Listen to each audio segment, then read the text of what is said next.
thank you for all the work, because we got a world-class building here, and we're really proud of it. And also, thanks to Tom Anderson, Tom Rothfuss, and Ed Bussard for getting this building ready for us for his party today.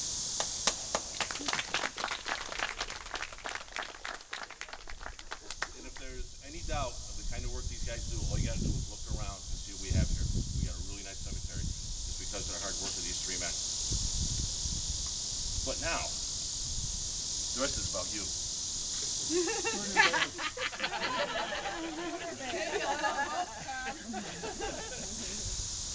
Tom, I feel real honored to be up here to talk about you and what you've done for the cemetery, the 55 years plus that you've been here, and what you've taught every one of us about dedication.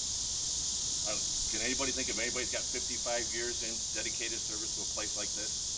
I think that deserves a round of applause for the guy right there.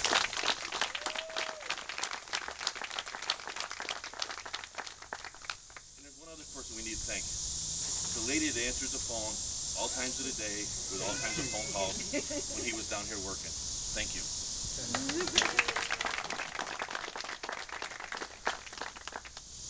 So, when we started building this building, the board of directors had an idea of what we should do. So, you want to see what the hole is? I want to show you what the hole is.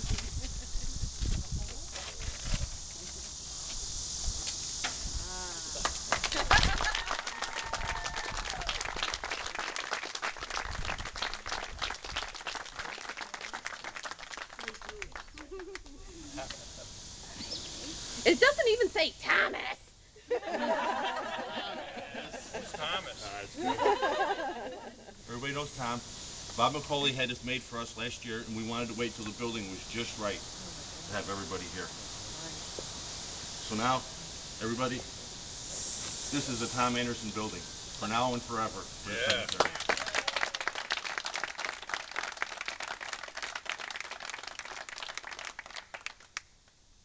And I'd like to talk a lot about you, but there's two other people that want to talk a lot about you. So Scott's going to start.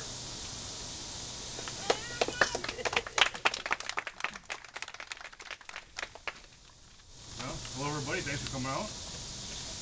And I'm going to start out with, when I was young, I really looked forward to come out here with Dad. Just stop at Tom Steiner in the village of Webster. We get a grilled hard roll, and I get a hot chocolate, and Dad to get a coffee. Of course, you're riding in 62 Chevy, that was always fun. And that was the time when this brick building here, that was the only one here. Well, this building here, and this building here were just here. I'm getting mixed up with my words now. And I remember watching Dad dig foundations, an occasional grave, and watching him mix and pour concrete by hand, set the form, and like all these stones over here, he probably did 90% of them. And I was always impressed with the meticulous way Dad kept the cemetery and keeping everything trimmed and cleaned. You know, this is the days before weed whackers. You know, we used to take a lawnmower and lift it into the family plot and push it around and walk around on our hands and knees and full of weeds. And he kept me, you know, busy. I used to go to this hand pump with metal buckets filled with water, bring them to the site, mix concrete. And of course, I still have this water on my pants trying to carry it. And this is where I learned from my dad what it means to be dedicated to something. And going the extra mile to provide a beautiful final resting place for this community's loved ones. And did a great job. And Dad's an irreplaceable asset for the cemetery. And I'm sure the community, and all you guys here, agree. Thank you, Dad.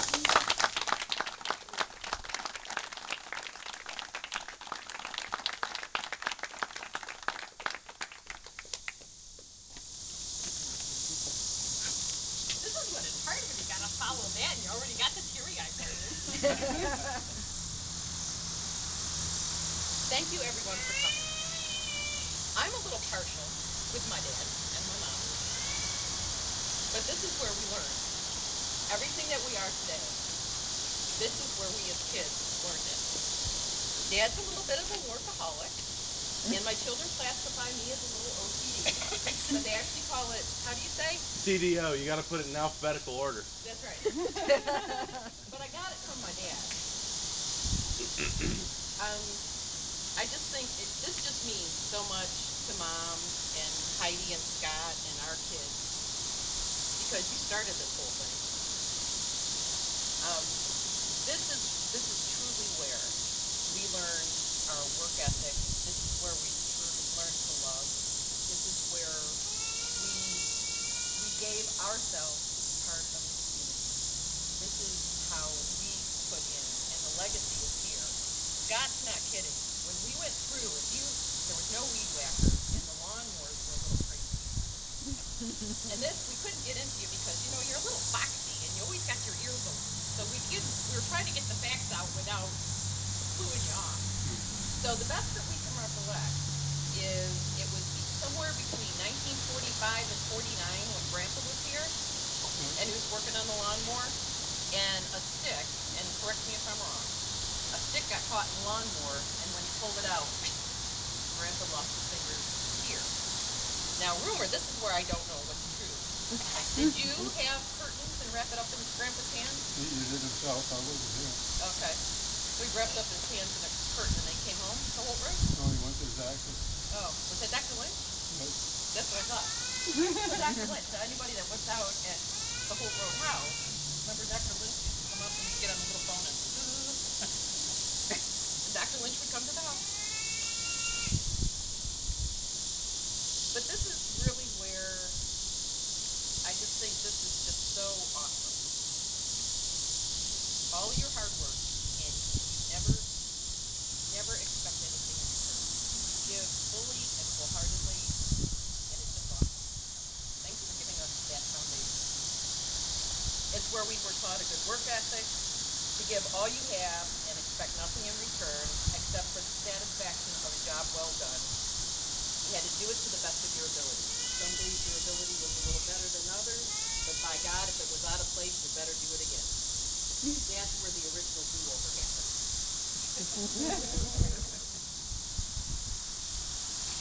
This is also where we got to spend time with Dad.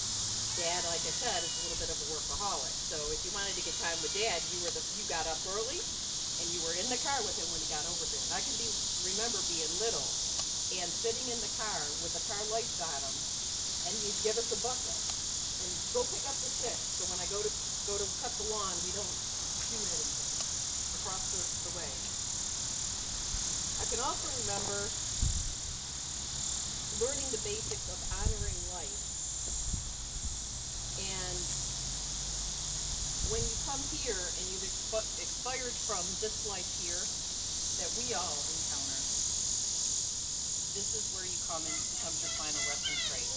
And the pride that went into here, so when loved ones come to visit their loved ones, you always wanted them to feel like they were coming home. And I think this is home for me. And some of my friends say, "You work where?" At the cemetery, man. You can wear a pair of cutoffs, put on a halter top, put your hair in the bandana, sit on a riding lawnmower, and get a tan. It's the smooth stuff. Oh, that's right. And the music, the Walkman. You put the Walkman in, you can plug in and cruise around, and you were making anybody else more than anybody else at McDonald's. We learned our practical skill sets here. Learning to cut the lawn properly. There would be no blade left standing. Graduating to the riding lawnmower and how to cut and dissect each section to be the most efficient, and to ensure that every row had a slight overlap to make sure that there was no blade left standing. Watering trees for hours. Hours of watering trees. Just standing there, or going to the pump and cranking it all on, carrying the bucket. In my mind, this is where I learned that we were taking care of everybody's home.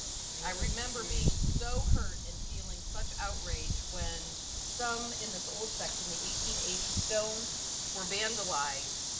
And I just remember crying when we were mixing the cement to replace their homes. It was just disgusting by it. We really went through, we mixed the cement, and we spent long days repairing what we could, and I remember praying for those that had been defaced and those that were so very disrespectful. We learned how to clear brush. We learned how to get the down branches down in the spring, loading up the trailer and taking it to the pile, which was in the back there, back up that dadgum trailer with the tractor.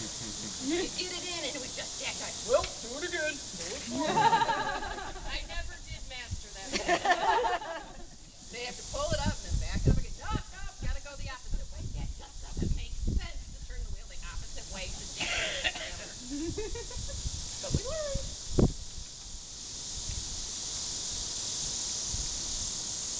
This is also legal or illegal, where we all learned how to drive. We would have to come up the drive, and we'd have to pull it up there, and then we'd have to pull up, and we'd have to back it up, straight line, not mess anything up. Then we could go down to the other one, and then we'd have to back it up. So you learn how to handle a car. With a big Chevy station wagon. The big Chevy, 1962 Chevy station wagon. Wasn't there a song about that?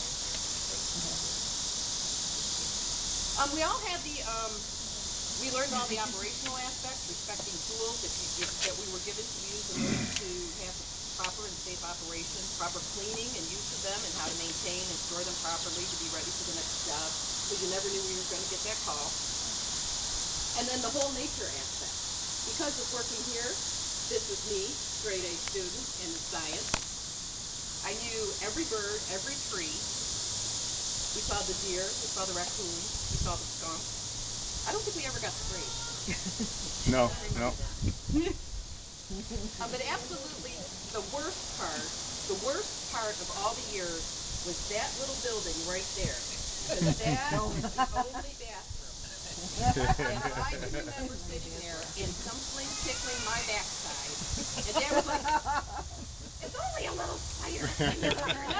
You just didn't stay in there very long. It's like, yeah, you're bigger than it is, but I'm more scared of it than it is of me. But absolutely the best part was spending time with Dad. The simple pleasures of getting so much done in the early morning and then going to breakfast, as Scott said. Tom's Diner for that grilled hard roll and a cup of hot chocolate was gold. Then, if we came back, we had to finish the day out. Then we would stop at Bob Crescent's salt station, and I was the grape soda. Scott was the orange soda. He was about the milk duds, and I was all about the dots. And you didn't tell me what your preference was. I don't even remember. And Dad always get White Owl cigars. Real productive. That's right. Probably Necco wafers. That's right. Necco wafers. So, thanks, Dad. Thanks for all that you've done for us as a dad. Thanks for being an awesome poppy. Thanks for being such an integral part of this community. And thank you for everything that you taught us. We really love it.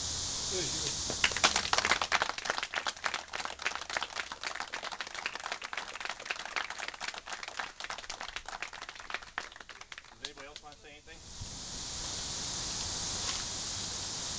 I can just tell you the one early lesson you taught me. If you're mowing in section 1 and you feel a bump, you better go fill a hole in because the grave just broke through. What a lesson to learn. There's no speed bumps. It's just the box broke and you got to go fill it in. Yeah. So I've learned a lot from you, and I couldn't be in the cemetery business where I am if I hadn't learned from you. Thank you very much. Thank you.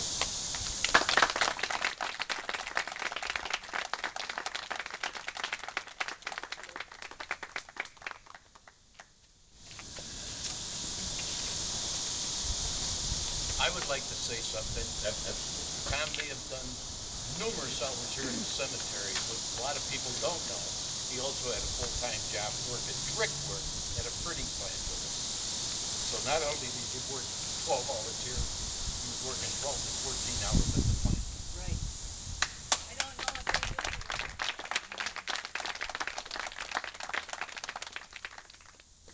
Anybody? Anything else? Why don't we have some refreshments? Cookies and drinks. Hey, Dad, there's cake. And cake. And what cake you don't eat here, you're going to take home and eat. Pardon? Oh. There's been a lot of thought about who was going to set the stone. And we decided there's only one person that could set the stone just right for you.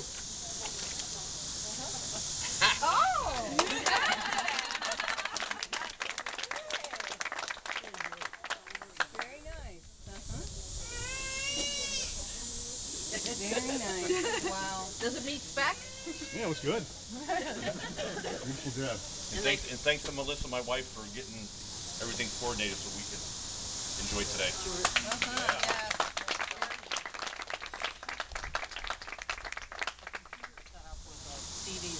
Okay, there's a computer running inside with pictures running all the way through from when we started to where we are today. If you want to take a look at that, we can do that. Judy, when the kids got up earlier this morning and took a shower, and the levy was over. But it didn't give me. I asked him if he had an inkling, because boy, has it been hard. Every time the phone would ring, he's right under my feet. I couldn't talk to anybody. His nephew called yesterday, and I couldn't talk to him. Well, I think that's the funniest thing is they couldn't figure out, if you know Jennifer and if you know my daughter, these two are the Nooners. We are not. And they got up early, and Dad was like, why are they up so early? Then I came over from John's parents, and he comes in, he goes, well, what are you doing? And I said, Cole's sale. It goes off at 1 o'clock. So when he came walking up the driveway, he said, thought you said you were going to Cole's. I said, no, I just said the Cole's sale ended at 1 o'clock. I can't lie to my daddy. We'll catch everything. So thank you. Hey, Dad, there's cake. Did we mention there's cake? Yeah. It's good.